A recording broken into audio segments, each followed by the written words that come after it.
அமனுடைய வீட்லயுமே உண்மையான அயானா ரோஷினி தான் அப்படின்னு கண்டுபிடிச்சிடுறாங்க. அந்த ஜின்னுடைய தாக்கத்தினாலுமே பர்வீனுடைய உடம்பு கண்டிஷன் ரொம்ப மோசமா இருக்கும். இத பார்த்துட்டு மாயமாட்ட கேட்கவுமே அயானாவை கூட்டிட்டு வாங்க அப்படின்ற மாதிரி சொல்லிடுறாங்க. அமனுமே அவளுடைய வீட்டுக்கு போய் கூப்பிட போறான். அப்ப அங்க உள்ளவங்க எல்லாருமே நம்ம ஹீரோவை தப்பா பார்க்காங்க.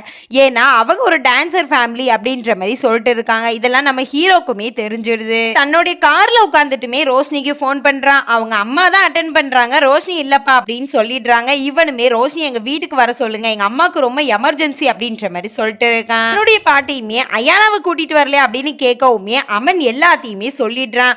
அப்ப அவங்களுமே அந்த டான்சர் ஃபேமிலியா சல்மாவா அவங்க ஒரு காலத்துல ரொம்ப ஃபேமஸ் அப்படின்ற மாதிரி சொல்லிட்டு இருக்காங்க. அந்த டான்சர் பொண்ணுடைய உதவி எனக்கு தேவையில்லை, ரத்தம் ஒன்னாதானே ஓடுதா, தாய போல தானே பிள்ளை இருக்கும் அப்படின்ற மாதிரி பர்வீனியுமே சொல்லிட்டு இருக்காங்க. இந்த டிராமாவுடைய ஃபுல் பார்ட்டியுமே நான் அப்லோட் பண்ணிட்டேன். மறக்காம எல்லாருமே செக் பண்ணிடுங்க. நம்ம சேனலையுமே சப்ஸ்கிரைப் பண்ணிக்கோங்க.